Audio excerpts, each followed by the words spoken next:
Good afternoon, everyone, and welcome to our roundtable, The Hospital Clown, Between Joy and Sadness. I'm Rachel Stern, founding director and CEO of the Fritz Ascher Society for Persecuted, Ostracized, and Banned Art based in New York. We discuss, publish, and exhibit artists that were suppressed by the Nazi regime between 1933 and 1945. One of these artists was Fritz Ascher, who had a lifelong passion and fascination for the figure of the clown and its divide between a public persona committed to joy and happiness and the pain or sadness that might lurk beneath the real human surface. This roundtable features 3 professional hospital or healthcare clowns who straddle this divide every day of their professional lives. It is part of Send in the Clowns, an interactive 2-week digital project which is generously sponsored by Allianz Partners. It was created by Elizabeth Berkowitz, who is also moderating this roundtable. Elizabeth Berkowitz is an art historian specializing in European modernism and modern art historiography. She currently serves as the Fritz Ascher Society's digital interpretation manager and previously was the Malone ACLS Public Fellow at the Rockefeller Archive Center. She has extensive experience as a university and museum educator, and her writings have appeared in both popular and academic publications. Welcome, Elizabeth. Thank you so much, Rachel. Welcome to everyone. Thank you so much for joining us for week 2 of Send in the Clowns. For those of you who are with us for week one we talked about the clown on stage, and here we are in week 2 where we're talking about what clowns do. Now, before I introduce our distinguished panelists or roundtable speakers today, I just wanted to give you a little bit of background as to why the Fritz Ascher Society is talking about the role of the hospital or healthcare clown. So as Rachel mentioned, Fritz Ascher as an artist was always fascinated with the imagery or the iconography of the clown. But in particular, the thing which kind of perpetuates itself throughout Ascher's works that focus on the figure of the clown is this, as Rachel described it, this kind of divide between the sort of tortured inner life of a clown and the outer persona whose job it is to be joyful and to entertain. And for those of you who are familiar with Ascher's work, and if you're not, I encourage you to visit the Fritz Ascher Society website and you can see more images. But one of the ways that you can kind of tell that this was an aspect of the clown that interested Ascher is the fact that in his early work and through into his later work, the moment he chose to focus on, the imagery he chose to focus on, was a particular moment in Ruggero Leoncavallo's opera I Pagliacci, the moment when the protagonist, who is a clown, who's on stage, breaks that barrier between the role he was tasked with playing and his inner turmoil, and kills his wife and her lover on stage in a fit of jealousy, and the audience isn't sure whether or not he's doing this as a clown or as another person. So this was the moment Ascher focused on, which is a moment which really illustrates this divide between the inner life and the outer projected joy. So when Rachel and I were talking about Send in the Clowns, we started talking a lot about the role or the profession of the hospital clown or the healthcare clown, which to us was really a profession that, as Rachel said, straddles that divide perfectly in sort of everyday professional life. The idea that you have a clown whose job it is to entertain, to bring joy, to bring happiness and light, but doing so in a context that may be internally full of sadness or difficult to deal with, depending on the patients who the clowns are working with. So we wanted to bring together 3 healthcare or hospital clowns who are working in the field to sort of talk about this divide and talk about sort of their everyday experiences in the profession. So without further ado, let me introduce our distinguished panelists. So first we have Giora Seeliger, who is the artistic director and founder of Red Nose's Clowndoctors International. Giora is a renowned clowning expert, actor, and director. He founded Red Noses in 1994 in Austria and Europe and built up 11 Red Noses organizations in Europe and the Middle East, as well as many artistic programs as Emergency Smile, where clowns work worldwide with people affected by crisis. As he is responsible for the high artistic quality within the group, he developed a rigorous curriculum that every clown has to go through. And a few things about Giora's organization.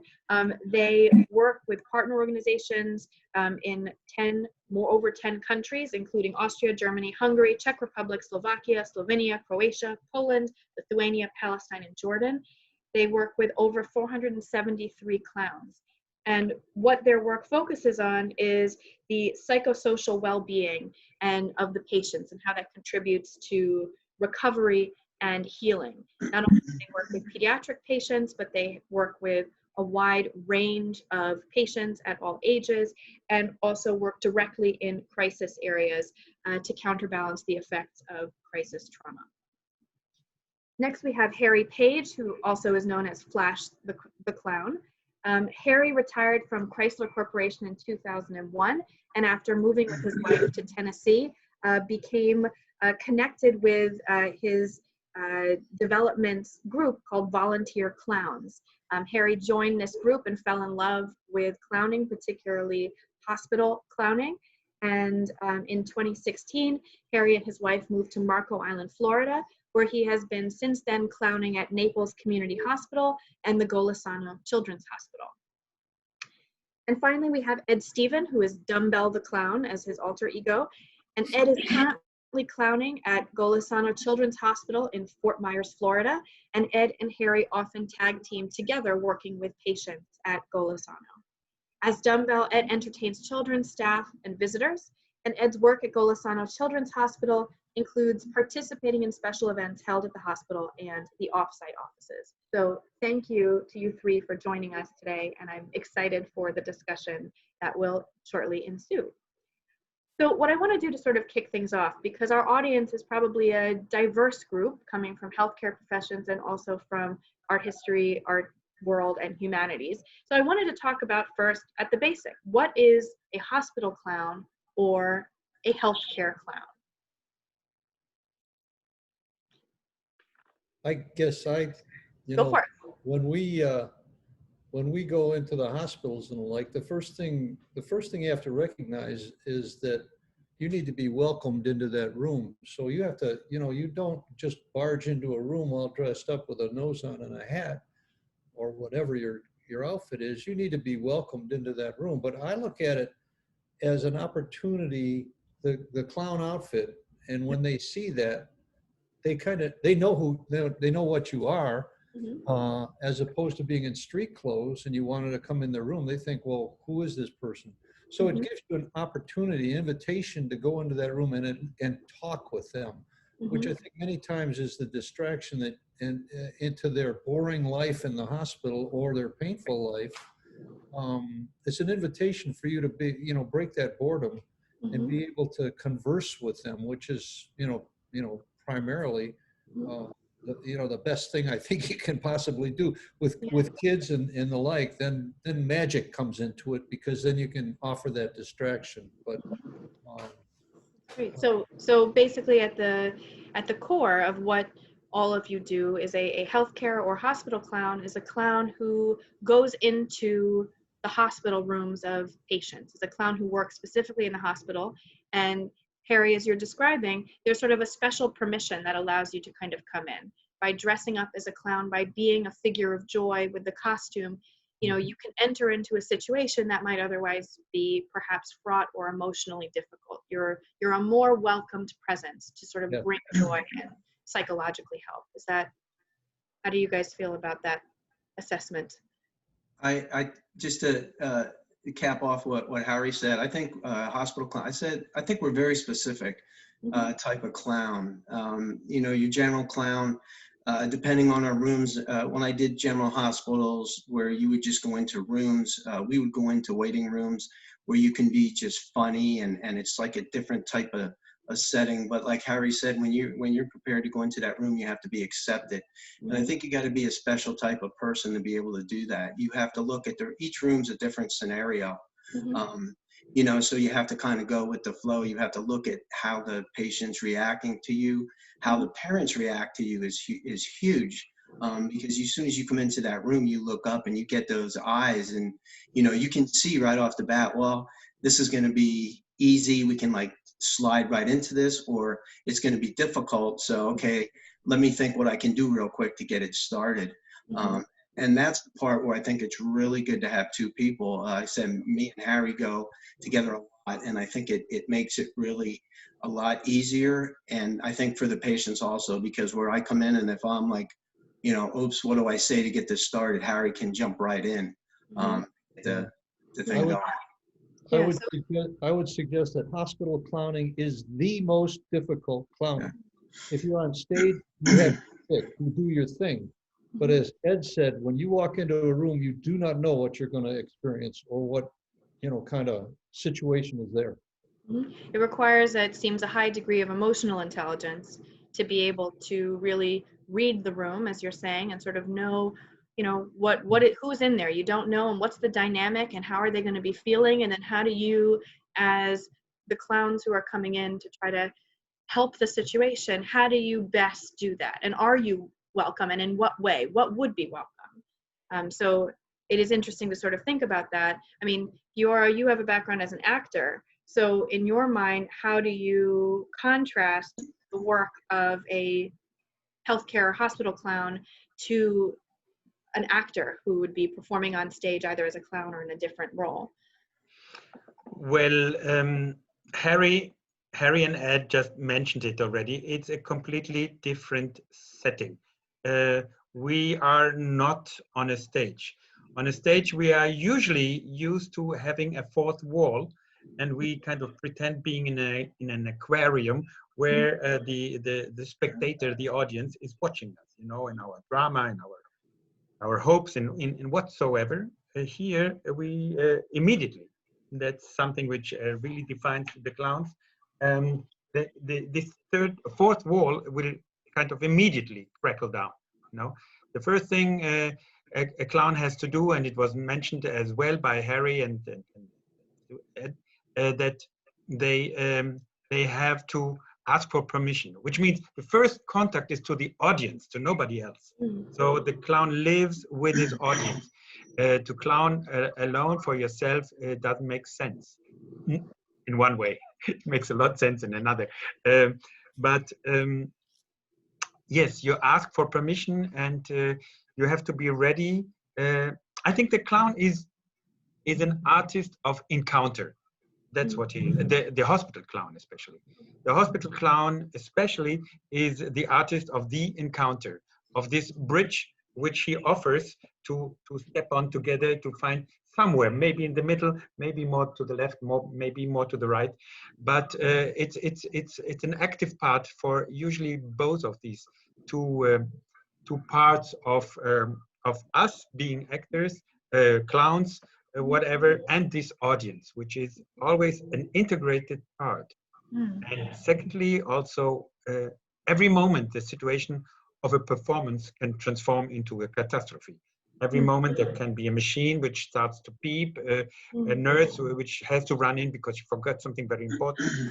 Whatever, we have to be ready to give up at any moment the idea of a performance, and to change and to switch immediately into another mode. You know, so I think in this way, the clown in the hospital is the applicated form of the clown art. We have to adapt where we are. We are in a human social network. We are in a medical social network, and I think in one way to describe it as well, we give the social psychological support very often to any treatment. We hope that with our visits, the child or whoever is our audience does have a stronger relationship now to his vitality, to his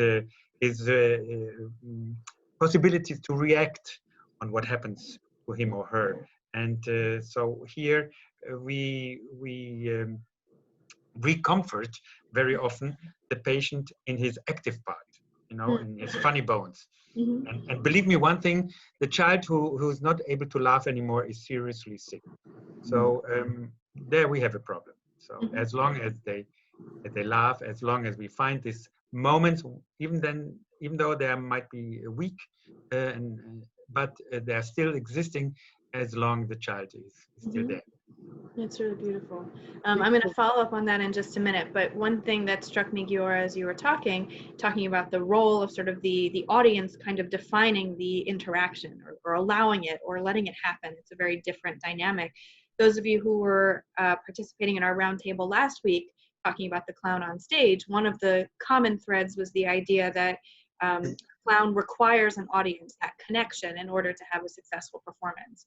And to think about the healthcare or hospital clown as certainly requiring that interaction, but what comes first is the connection, is the audience, as opposed to presenting with the aspiration that if it's successful, then it results in a connection. It necessitates a very different order of operations, it seems, than traditional or more on-stage performative clowning by your collective descriptions of the profession. I want to return to that idea of, you know, the environment within the hospital room for patients of all ages. So what do you typically do within each room? How are you part of the treatment process for any patient who allows you, who gives you that trust to come into the space? Could you describe sort of what happens typically when you go into a room? Well, I think I wanted to comment on we talked about the entry into the room. Mm-hmm. Equally important is to know when to leave. Mm-hmm. When it's over, when you've done what you can do, Mm-hmm. and you need to leave, because you can overextend your stay, Mm-hmm. definitely. But when Ed and I go in a room, generally we're first thing we want to do, we have stickers, you know, smiley face stickers and various things like that, that we try to use to in a sense break the ice with them and engage them. You know, oftentimes I'll ask them, where are you from? Because in South Florida, there's a lot of visitors and tourists that do, you know, end up in the hospital. Yeah. And that's perhaps a conversation with the parents or, you know, whoever's staying with the child in particular. So, you know, it's conversation at first. You don't just walk into a magic trick. You know, first of all, you know, if you're local, what high school do you go to, or what, you know, what school are you going to, where, you know, to just try and talk with them and get, you know, make that open door kind of situation. And one of the things I find really, really important is not to just do a thing for them, but try and get them involved. Hey, do you know a good magic word? You know, if it's possible that they might, you know, if you're doing a change bag trick with silks, that they might be able to handle the silks. Now, you got to be careful of, you know, contagious situations and the like, but to have them engaged in it is really a goal that I like to try and pursue. Mm-hmm. It goes back to your point about how, you know, if a child can laugh, you know, they are able to, they're on their way to wellness in some way. They're still retaining a part of who they are. And Harry, in your description, if the child or the patient is engaged in some way, that's a different way of building connection. And it's a way of ensuring that not only are you welcomed, but you are an important part of that particular moment in the room. So that's great. So what type of things do all of you do within the room? So you're making that connection, you're trying to bring the child or the patient out of whatever state that they're in at the moment and connect with you and engage. And so how do you do that? What other ways do you guys do that?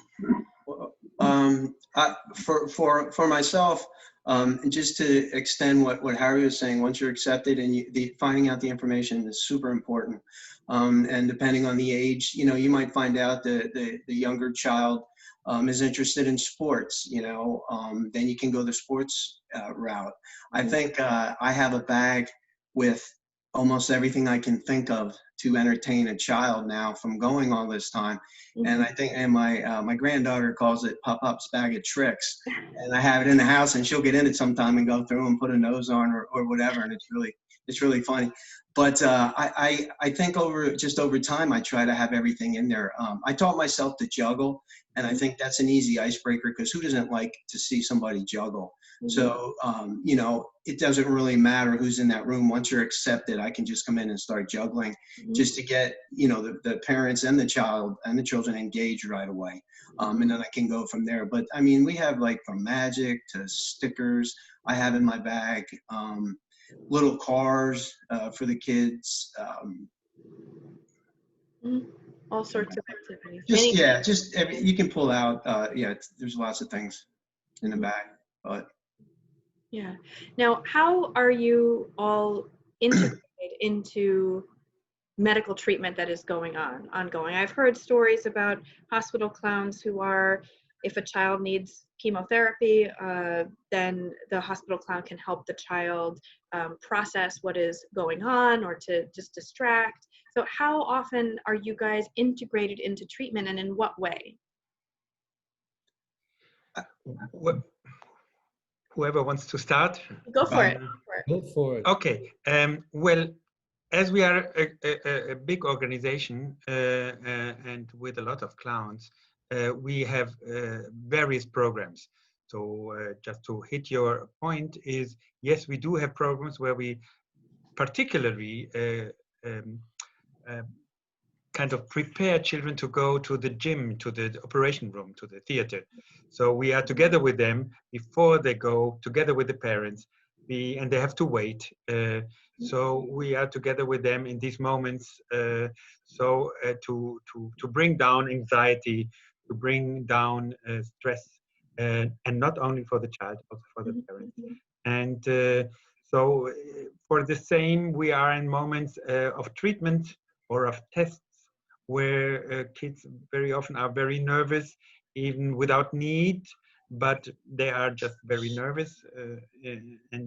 So here we accompany them in this critical neurological moments of a hospital life, as much as we also have these particular moments where we go, but I don't want to go too far, but we go also to other children, not only in hospitals, but also in psychiatry, children's psychiatry, where we have also programs where we have what we call a caravan orchestra. It's children with special needs. So we try to cover a big variety. Even sometimes we go to children which are at home, treated at home because of their last days, for example. So various programs which always are inclined to have the same goal. It is one more time to have this bridge, one more time to share that moment, one more time to release also anxiety and fear, and always think that everyone has a funny bone in his body. Absolutely. Now, how often, it's interesting to sort of hear the variety of ways in which you guys individually and Giora through the organization sort of deal with patients in different situations or bring that joy to patients in very different circumstances. How often are you, I mean, medical treatment, particularly in a hospital, is a collective effort. It's a group effort. You have a variety of practitioners, you have nurses, you have a variety of specialists. It's a group effort.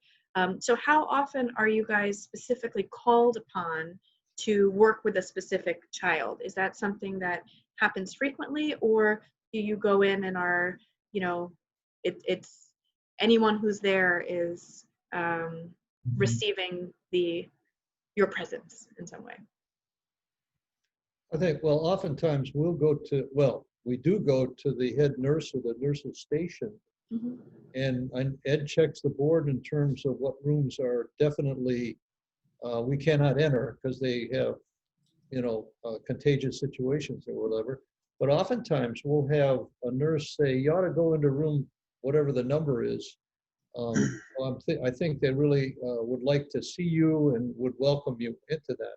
But you know, we really don't get that direction from the perspective that Giora is talking about in terms of a specific patient because of them entering into chemotherapy or whatever. We're more, I'll say, after the fact, although Ed and I did have an experience with a young man who was a young boy who was just going crazy because he had 4 nurses and doctors and his mom, and he wouldn't settle down in order to be able to, start the chemotherapy process. And, we were able to settle him some, not all the way, but, with some distractions and the like. But generally speaking, it'll be a nurse's or a head nurse's direction that'll direct us to a specific room and a specific patient. But Ed, you can help me out here too. We really don't go into what the problem is or, how they're doing, what their condition is.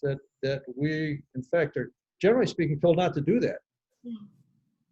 Okay, that's interesting. And so for Harry and Ed, it's, you get some guidance from the head nurse of, this child might need some assistance today. This child, I think, is a good candidate. Don't go in there for whatever reason. But for the most part, you shy away from, or you don't engage with whatever the situation is that has brought the child into the hospital in the first place. You're there as this alternative to that world that's in the hospital at the moment.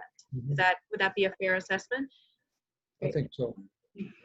And one little anecdote that in the beginning, yes, nurses told us, like to tell us, there you are very needed, there you shouldn't go, and etc., etc.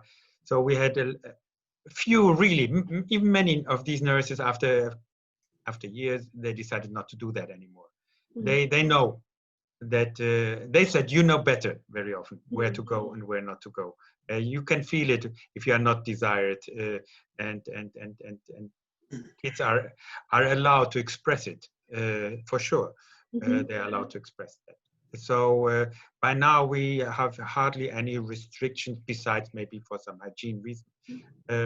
Go wherever we want to go, because this is part of Harry's and Ed's jobs to have this empathic feeling if we are well received or not, if we should go there or should not go there, if we should do this joke or not do this joke. This is really something you have to learn with the years, and it's somehow a natural talent to have this empathic emotions that you have to have in order to understand, to read, and to understand and to feel with the audience.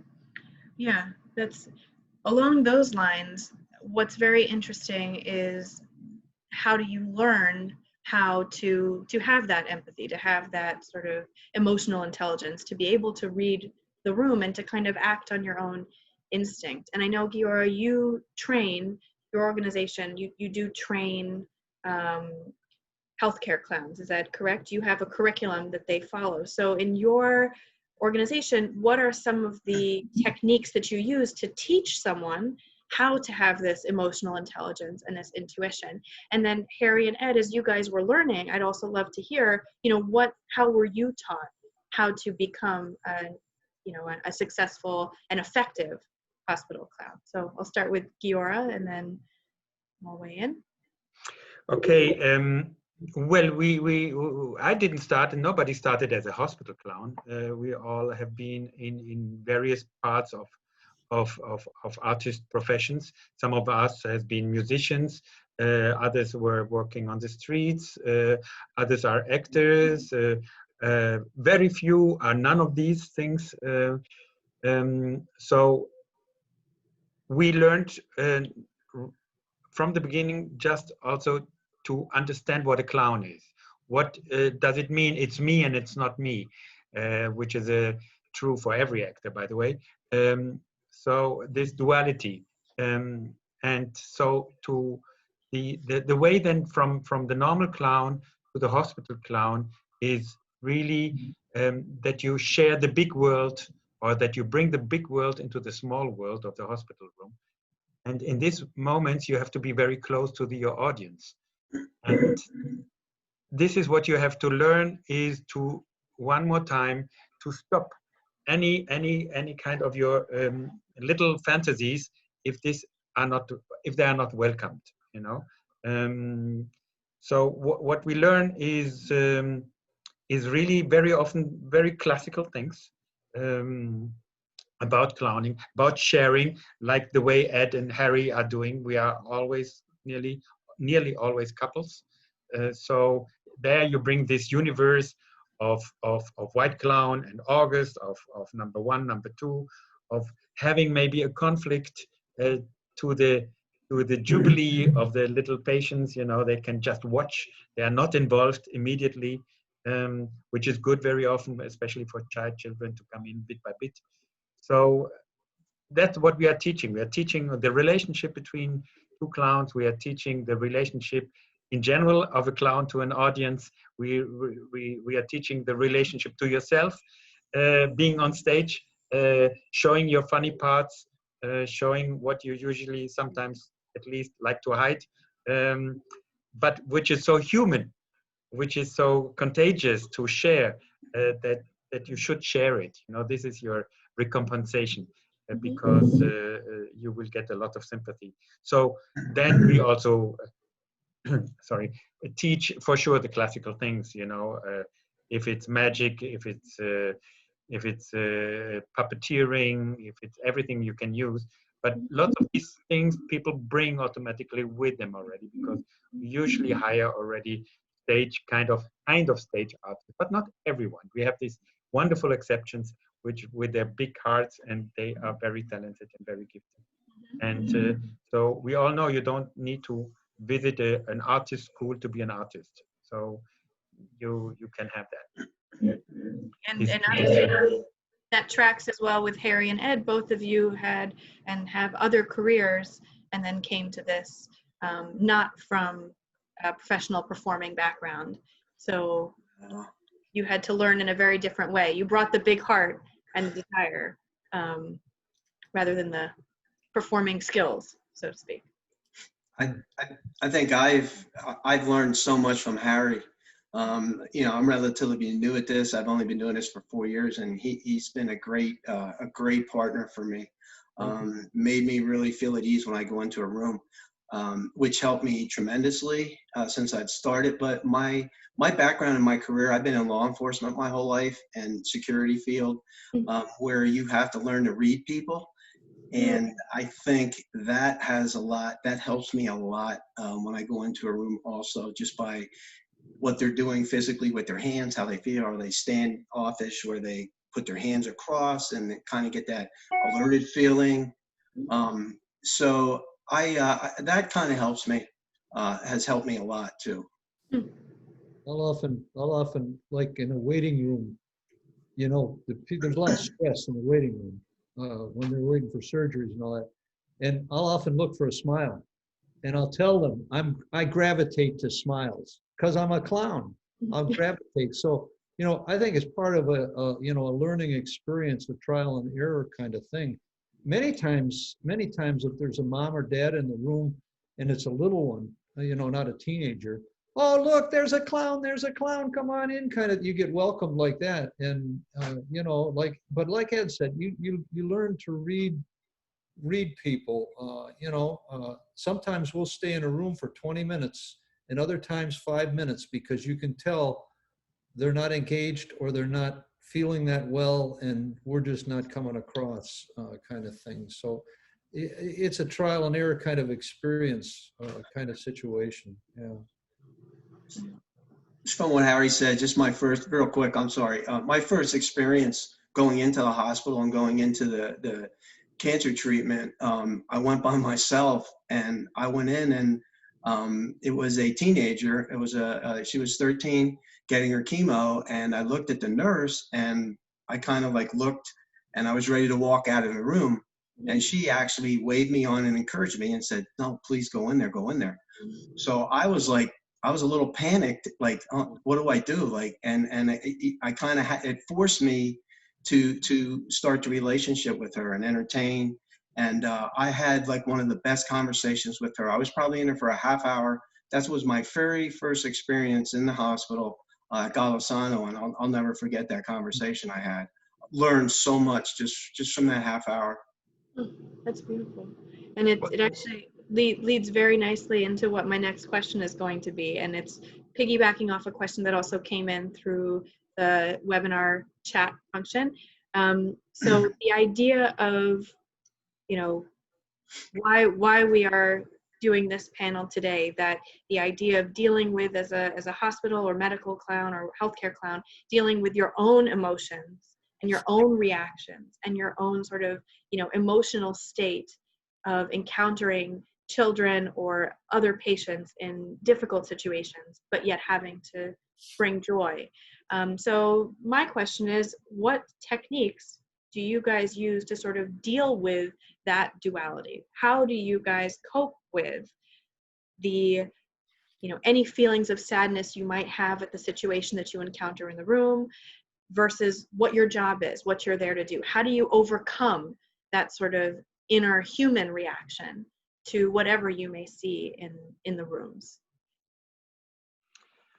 Well, I think as an artist, you don't start from scratch. And as a visitor in the hospital, you don't start from scratch.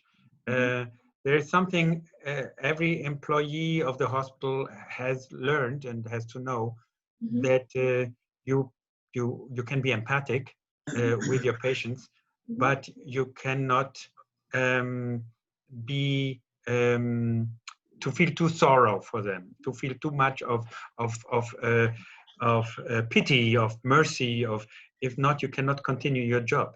Sorry to talk about the job as well, because we have to move from one room to another, to the next. So whatever happened, you have to learn to take it, to accept it, to deal with it the best way it is and it was, but then to be ready on the hallway to change completely your mind setting, and then to open a new room, a new door, and having a completely different setting with hilarious children, and to face it. And so one more time, it's not us who have brought that out. Every nurse has to do the same. We have to know where we are, and that yes, we are not block of stone, but here we have to continue our afternoon, our rounds. But it's something else once you come at home, once you have to digest all these images. And here for the best is, like Ed and Harry, to have a partner to talk about what you have seen, to try to put it in the right frame, in the right place of your soul and mind. And we personally also have supervision for every team, you know, every 3 months, where they can simply talk about their experiences in the job, you know, so they can share that. And Ed and Harry, do you guys have other coping mechanisms that you guys have, or sort of a similar sort of mental disconnect, or the need for a mental disconnect in order to move on to the next room? Do you have those type of techniques in your bags of tricks, so to speak? Go ahead, Ed. From the beginning, it's the time we spend in a room. It's short, where you, like you said, you can't get involved with the patients and what they're really going through. But I said what Giora said, I think it's so important that you need to be able to change gears like that when you go from, because you could be in a room with somebody getting chemo, and as soon as you leave the room and go in the hallway, there's a nurse saying, "Oh, there's a clown." And you have to switch over quick. You can't come out hanging your head or in deep thought about, oh my gosh, you know, what this child's going through. So you keep going and keep going, you know, inside your head. I think like you mentioned, actually, or Giora mentioned, I have Harry, you know, we have each other so we can talk about the patients with each other. But I think I'm just okay with that. I can go in, and I think what I get out of it, and what, you know, when I leave and I think, you know what, even if it's, I made one child laugh the whole day, it's worth it. And I think that kind of erases everything else that's going on in the room for me. It keeps me, to make me go back the next day and the next time. You know, let me get another smile. Let me get another child to laugh, or whatever. reward is sufficient to kind of move past Yes. whatever personal trauma or emotional difficulty you've had in perhaps one encounter. Absolutely. Ed and I will clown 2-3 times a month when we could clown, before COVID. Right. And yeah, we had a very short kind of time with the patients, relatively speaking. I think if we were there on a daily basis, that would be difficult to see a child for multiple days and, their situation. And, many times there'll be rooms that we just can't go into because there's a contagious situation or, whatever. So we really don't see the really, really, really sick kids at Golisano. What we would typically see is in the infusion wards where they're getting chemo. That's where your heart really goes out to some of the kids who are sitting there bored to tears all day long, and with their parents who are also bored. That's where I think there was a couple of cases where Ed and I were really touched by a child having to go through that. It was that was tough. That was a tough one. But you got to change gears. You got to change gears and know that you've done what you can do.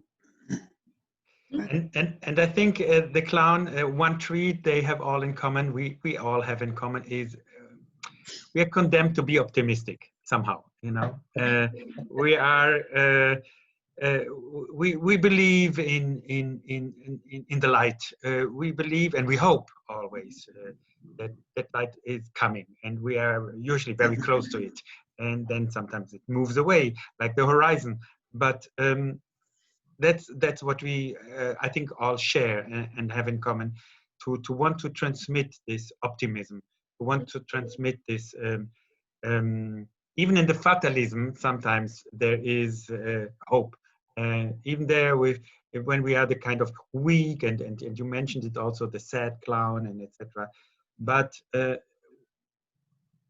the old phrase is always true. Stumble and then get up and next time stumble better, so in this way we don't stop. We don't stop because we are eternal lovers of this life. We are seducers. We want to seduce our audience. We want to have it. We want to share with them. We try to. You have to have this strength. If not, it's a difficult place for you. You have to have this strength. You have to have this commitment, especially when it's in the hospital. And if you cry in your private life, that's possible, but that's another other part of the medal. But during this situation, yes, you have to be a transmitter for hope and light. It's a wonderful, amazing quality, and it's a sort of as you're describing it, a self-selection among individuals who want to go into this type of profession, to be able to be a glass half full, to want to bring joy, to have that being the sort of overarching goal that would ensure that you're able to prioritize the wonderful things that came out of it, and to be able to sort of compartmentalize perhaps some of the more trying emotional aspects, as long as for all three of you, you have emotional outlets in some way to process, whether it's through an organized regular meeting under Giora's organization structure, or from Harry and Ed, you two talking to each other, to have that partner to kind of bounce situations off of. You always have an outlet, but temperamentally, all three of you seem to be inclined to privilege and cherish the joy that you are able to bring, which kind of takes you out of whatever sadness you may also feel. Yeah, I just want to say also, I think it's really important as we go into a room, as we read them, they read us. So the children are so receptive. I mean, they'll look at you and read how you're reacting. Does this person, he kind of looks at, he's looking at me and thinking like, wow, or is he funny, or wow, he's, so I think we're being read also, which is really important to make sure you can keep that level of happiness and go on. Absolutely. And along those lines, actually, the idea of being read by the children in the room, one of the questions that came in addresses, the idea that there is this cultural stereotype, or at least a pervasive cultural stereotype about clowns as scary or fearful in some way. Have any of you encountered that when you walk into a room and instead of the patient being, this is so exciting, it's a clown, instead it's running for the hills and what is, you know, have you guys encountered that at all, or so far have been immune? I have not encountered that. One of the things that I learned, I did go to the Priscilla Moosberger Clown Arts Camp. There was a gentleman there who was helping my friend and I with makeup kind of thing. And I'll never forget what he said. He said, you don't need a lot of makeup. Don't put on heavy makeup because you're close to individuals. If you're in a parade or on stage, heavy makeup's cool so they can see you. But, you know, I learned recently, Ed will attest to this, I had some dermatology work done on my face, and the next day we were clowning, and I just put on my nose and my hat, and I went, and I was a clown. I didn't have any makeup at all. In fact, Ed will tell you, you didn't even recognize. I didn't even notice. Didn't have. I'm real observant. So I've never experienced that, you know, with kids to be, you know, the rejection or the fear. You know, I will say when I was in Knoxville, Tennessee for a while, there were some scary clowns that were doing some nasty things, and we were asked not to clown at the hospital a particular day because there were some threats at a high school, and so we you know, we acknowledged that and didn't clown that day. Their concern was for us, not for, you know, the people there. So anyway. Interesting. Well, that's absolutely true, Harry. So also in our curriculum, very often in our trainings as clowns, we simply have just a red nose and that's it. Even not a head, nothing funny. It is enough to have this mask and to start to feel the mask and to react to the mask. And the scary part of it, I also didn't run into it during my lifetime, but it's an intellectual debate, which we very often have. And we might have here and there some traumatic moments for some children. I personally never ran into it, but sometimes children, yes, react, especially small children, because the approach was too fast. They don't understand immediately and they express their doubts in tears. But I think, yes, like it is a mask we have in the history of clowning, we do have in the history of masks both sides. You know, we have horrible masks and we have positive masks. So for sure, there is a moment that intellectuals are fed up with the clowns and they want to distortion, they want to work on that, you know, and to so positive image, a negative quotation as well, you know, which is an intellectual attitude. It's fine. It's done very often. But this has nothing to do with what we do in hospitals. And this is also has to do with something which we experience in the life of our hospital clowns. And the one thing you need to learn too, when you start clowning is there are people who are afraid of clowns and you can't fix that. You just need to walk away from them and get away from them because you can't fix that. You cannot convince them that you want to tell them a joke or be funny or that. You just can't do that. You just got to just stay away from them. That's the best thing you can do. That makes sense. I think for myself, when I got into this, I thought carefully of what I was going to wear and what my costume would look like. And I know I didn't want to be the standard clown, and especially going into a hospital. I mean, if you look at my outfit, I mean, I wear a baseball cap backwards. My name's Dumbbell. I tried a different approach, so it's not, you know, it doesn't look as aggressive, and kind of try to fit in with everyone and a little bit more laid back type thing. And I think that worked for me, and I feel really comfortable going in there as Dumbbell. But I used to work in the tuberculosis station for 2 years in Vienna. And there we were completely dressed up. You know, we had to change everything. We had to have coats, masks, hats. We were not allowed to have our mask, our little red nose. So we had to take a foam nose on top of the mask, of this hygiene mask, etc. We had to have gloves, shoes, everything. So we were astronauts. But the child was never afraid. You know, they knew somebody's coming with a red nose on this complete covered costume, you know, and they knew somebody is there underneath, you know, who wants to join me in these moments, who wants to have a laugh with me, and I want to have a laugh with him, and so it is really very often not the way what you wear or not the way how you look like. It is if they feel the intention immediately, you know, they feel the intention, and you're sure you are very well advised if you don't fear them up, you know, with some horrible mask. Yeah. Just somewhat. I'm sorry. I'm just thinking of what you were saying, and I'm looking at his face, and he has a happy, inviting face, and I think all of us. I'm looking at Harry, and we smile a lot, and as we're doing this, and I think that's to his point. You know, you're people see that and they pick up on your happiness. You're not coming in with that sad look or that mean look or whatever. You just have that natural smile or whatever. Yeah. When I started clowning, I started out as a tramp clown. And as I gravitated to the hospital clowning venue, it's like, I don't want to display sadness to anybody. This is not the right clown to be here.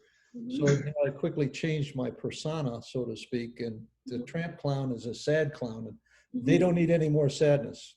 Yeah. So it's a combination of the choices that you all make to ensure that the intention is coming through, that the joy is coming through, and it's that self-selection aspect again that we were talking about earlier. The idea that each of you is naturally someone who is approachable, that your intentions are clear, you're happy, you're joyful, you are not people who present in a threatening way.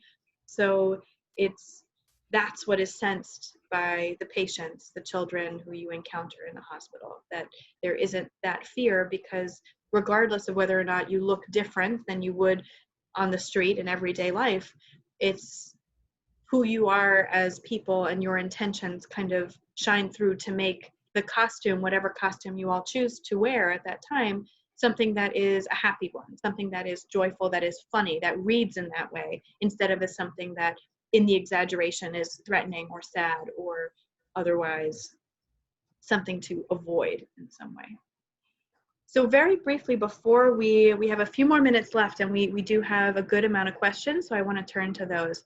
One question is, how often and in what way do you guys interact with the parents or adults or siblings in the room, as opposed to if you're dealing with pediatric patients with the children?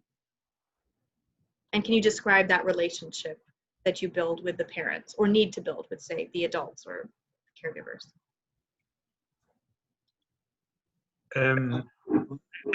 Let's Ed and Harry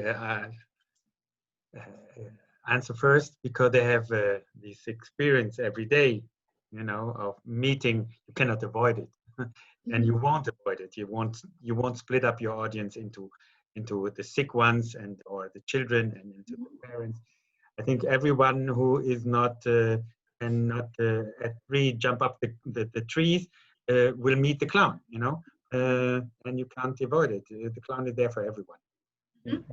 Let's share Harry's and Ed's experience.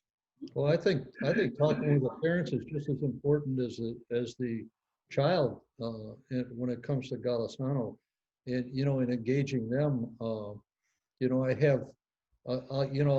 I have foam bees, the letter B. And so, it's like, there's nothing free in this hospital, right? I want to give you a freebie. And I put the foam bee in their hand, and it's stuff like that, and where are you from? And, do you like their boyfriend, the patient's boyfriend, and that kind of stuff, just to, get them, because again, they're just as bored sitting there 24 hours, whatever their situation is, as the child is. They're equally important. Mm-hmm. Mm-hmm. And what is it? It's a collective moment, like art is. I mean, especially the art on stage. It's a collective moment, you know, and in all old tribal forms, we always have this collective treatment. You know, you have been treated in front of the whole village or of your family. You have not been alone. Right. So we for sure include everyone who's in the room, you know, and sometimes even we can get a better way to the child working with his parents, you know, because or with one of the siblings. So until the child really feels in complete security, you know, and very safe, you know, because the parents are laughing, the elder siblings are laughing, so I can laugh too, you know. It's obvious something that I can relax. And so everybody is more than involved, everybody is part of it. And so the clown, the hospital clown, will work with everyone at the same time. Mm-hmm. Mm-hmm. Along those lines about the sort of community aspect of the impact of the work that you all do, Giora, I'm curious about, so obviously Red Noses Clowndoctors International, you deal with the small traumas, or the not small, but the intimate traumas that are happening within the room, in the lives of the patients who are in the hospital. But you're also dealing with much bigger scale traumas or global traumas, impact of conflict zones and things like that. How does your practice shift, or how do you recommend the practice shifting based on the much larger scale community or cultural traumas or national traumas, as opposed to the more intimate personal traumas within a room? Well, before shifting, you discover what is the same. You discover what is the origin of what we are doing. And yes, we have been, for example, 6 months on a row, even a little bit longer, on refugee camps on the Greek mainland and islands, you know, horrible situations. So we did a lot of refugee work in this way. You have heard certainly also in the States about that. So we were flooded also for a short moment everywhere in Europe with streams of refugees. So what is it we shift, or what is it we share? It is this moment of feeling isolated, of feeling helpless, of feeling that you don't reach out for your normal people. You know, that's what children feel also in the hospital. I'm now I'm deprivé, how you call it, deprived from my normal situation. I cannot play with my friends. I don't know what, you know, I cannot play soccer or whatever. So that's what they feel. And the refugees feel that very strong, for sure. They are all of a sudden in a new place with a much worse situation they have been before. And so they mourn, they suffer, they want to participate in life again. And so that's what we do when we have a visit in one of these camps. We make a parade, we make special shows for them. We work interactively, for sure, with everyone. And there they can feel that life is more than this refugee camp. Life is more that what they experienced also. That there is, again, there is a light at the end of the tunnel, and the way through is, the way out is to go through, as you like to say. And so the clowns, they accompany you on this way out to feel your own strength, that don't to get covered by the misery you had experienced and you still are experiencing. We cannot heal the cancer, we cannot heal all these problems which led to these huge refugee streams, but we can try to strengthen the inner strength of everyone, of the individual. That is beautifully said. I see, Rachel, you have returned, which is a signal that we are almost at time. In our very last minute, those of you who have questions that you put in the chat that haven't yet been answered, Giora is going to be joining us tomorrow on Twitter from 12 to 1 p.m. Eastern time as well, so we can throw those questions out to him there. And also any other questions that you have that were raised by this panel, we can also address those as well tomorrow. But in our last few seconds, just to the three of you, is there anything that you would want somebody to know about your profession, or to have people who are listening or watching to take away about the role of the hospital or the healthcare clown? Don't take yourself too seriously. Find the funny bone also in yourself. We have the COVID time everywhere in the world. This is very stressing. This is also one more time you're deprived of your normal contacts very often. The younger you are, the more you miss it, your social contact. And we have to understand that. We have to be with them. We are back in most of the hospitals, but some of them are still closed for us. And I think, yes, question, don't take yourself too serious. See also the good part of it. See the chance in every situation to get out, to sometimes help others, not only yourself. Help others and enjoy these moments where you can help. Yeah, agreed. Yeah, I know from Ed's perspective and my perspective, we're so anxious to get beyond COVID so we could get back into the hospital, and hopefully that'll happen sooner than later. But it's difficult for us with a funny bone that we haven't been able to tickle recently. All right, well, thank you everyone so much. Giora, Harry, Ed, thank you so much for joining us. Thank you to everyone who tuned in, and thank you for those of you who sent in questions. And Rachel, I turn it over to you for the next steps. First, I want to ask Ed, did you have to say something final? Because we didn't get a chance. That's okay. No, I was gonna just what Harry said. I didn't realize how much I missed what I do. I miss clowning. I mean, a lot. It's become such a part of my life that it's almost like getting up in the morning. It's been tough. Seriously, I mean, me and Harry stay in touch because it's such a it's such a drawing for me. And I just want to say, anybody out there that has a heart and has a sense of humor, and like Giora said, doesn't take yourself so seriously. Get out there and look into clowning. I mean, we could use a lot more people out there. And I think for myself, I mean, I just took that step that I needed to get past, and I got into it. And I think there's so many more people out there that could do the same thing. And I think it would be great if they took that step. I want to go to Vienna and go to one of Giora's classes. Yeah. Yes. Come. Yeah. You're more than invited. There we go. I second that. So thank you so much, Giora, Ed, and Harry, for this really important conversation. I learned so much about hospital clowning and clowning in general. And thank you for bringing light into the world and into the lives of those who need it most. And I really like the